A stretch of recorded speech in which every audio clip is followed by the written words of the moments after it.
Live here, Michael and Jason with Trimble's Geospatial team.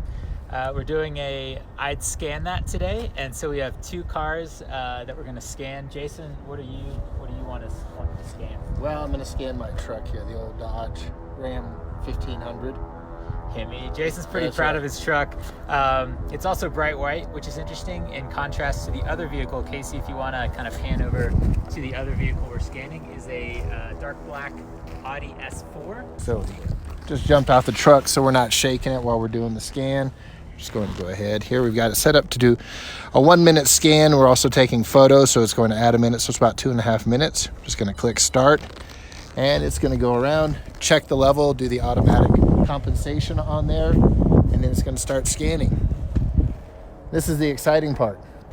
Jason, when you're scanning a vehicle that's got high reflective, like vehicles have a high reflective, does that matter? Like the scanners, is that a challenging thing? It can be. So anytime you've got like a mirror type environment, scanners are just sending out light just like a flashlight. So if they hit shiny objects, it can diffract or go different areas, or the return can be so intense that you in fact don't get any kind of a return on there.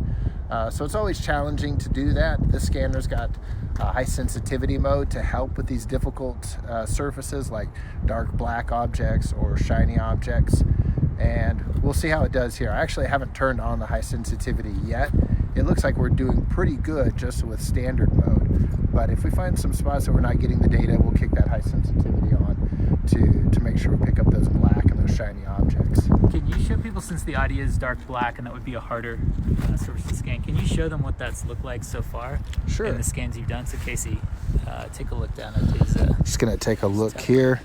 This is a mode that we've got in Trimble Perspective that allows you to go through and look at the scans and highlight anything that's not captured in red. So clearly up here in the sky, we're not getting anything.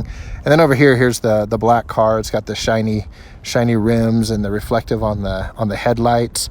That's where you'll generally see trouble. And you can see even on the Dodge here with the shiny chrome wheels.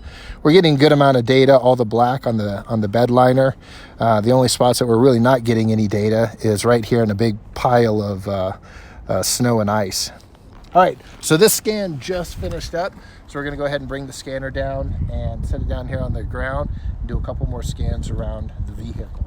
Well, Jason's probably done what, seven stations around these vehicles, and you can see these here. So I just finished up. Here's this scan. I'm just gonna zoom in so you can kind of see it up on top of the vehicle. That was scan 7. And if I look at my notifications, it's letting me know that it downloaded the scan and it auto-registered to station 6. So as I'm scanning, it's putting all of the scans together, not using any targets, just using the environment around here to match the scans up. And looking here, you can see that we're missing this area on the back of the truck. That's what's really nice about having the tablet in the field, is you can see areas that you haven't captured yet. So we know that we need to do one more scan back here just to complete picking up the whole vehicle. So I'm just going to start that scan now. And you'll notice I didn't take time to level up the instrument. As long as I keep it within about 5 degrees, it's going to apply an automatic leveling using a survey grade compensation and leveling on there. Survey grade being within about 3 arc seconds. So really fast workflow out here. I'm not having to spend a lot of time leveling the instrument. I'm not spending a lot of time to go and worry about the registration. I just see it all coming in real time.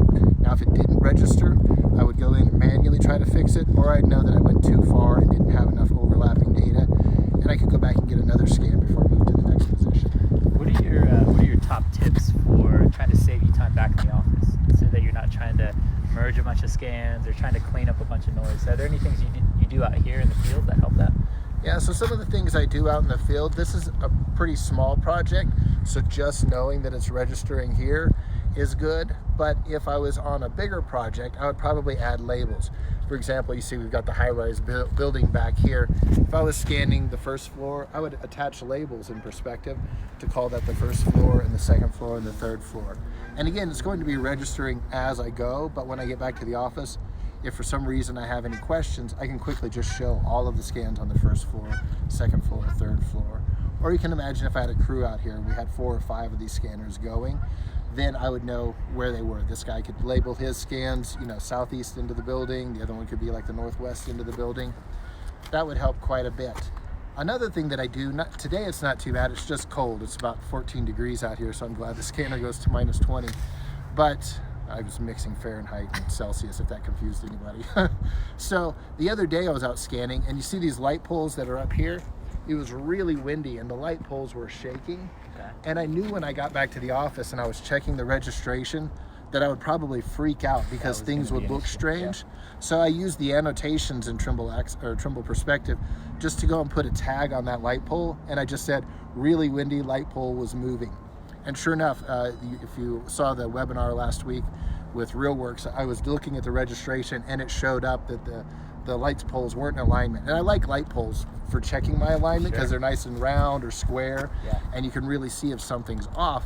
And I noticed that it was all crazy up towards the top. And normally that would drive me nuts. I'd be trying to figure out if something went wrong. But because I saw the annotation from the field, I just knew right away, don't worry about it. You already marked it, yeah. Exactly. Or if someone else has been checking that, they would also immediately know, like, okay, this is what's going on with that. And that's right. That's really important. So a lot of times the person working on the data isn't the one that captured the data. And it's really confusing sometimes back in the office when you're trying to interpret what's going on from a 3D point cloud. So anything you can do as far as note-wise or adding these labels to the scans really saves a lot of time in the office. So literally that registration time, I could have spent hours trying to troubleshoot something that would have never got fixed. Right. Let's walk a little bit closer over here in case you kind of come around this way. Jason, a lot of questions people have is, especially if you're getting into scanning, Trimble has a lot of scanners. There's, the X7, there's the SX10, which is the scanning total station, and then there's even kind of the heavy duty TX series. What's the difference between all those scanners, and what's the right one for the job, I guess? So between the scanners, it really comes down to a number of things.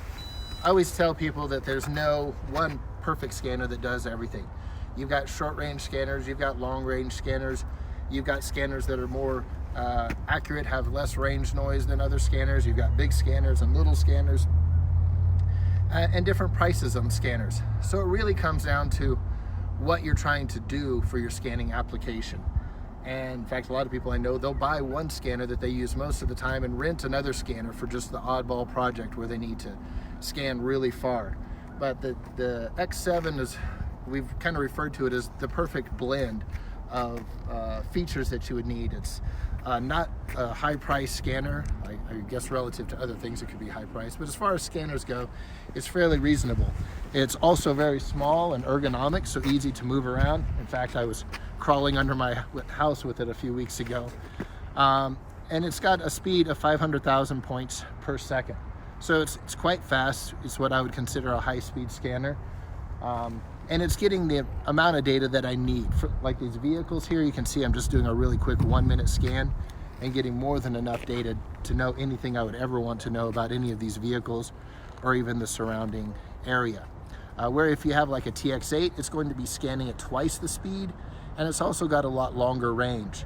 So because it has that longer range, you can benefit from that extra speed to get more points far away. Whereas this one, it's an 80-meter range, so the speed of 500,000 points is ideal for it. Jason, so we do have a couple questions come in. There's a question from Jeremy. Does Trimble offer an in-office demo of the scanner and the tablet? He happens to be located in Denver, but just for anyone that's saying, okay, this is interesting, we're looking at this technology, what's the best way for them to get a demo? Yeah, well, Jeremy, if you can be here in 5 minutes. We're literally here. We are in the parking lot. I'd be glad to show it to you. No, so most of our dealers worldwide have X7s or are getting X7s. That's the best way to get a demo. We'll hop right back inside right now. If you do have a question, leave it in the comments. Me and Jason will go check them right now and get back to you with any info. But thanks for joining today. I hope it was gave you some value on some things around scanning. So thanks for joining. Have a good Friday. Have a good weekend. All right. Thanks, everyone.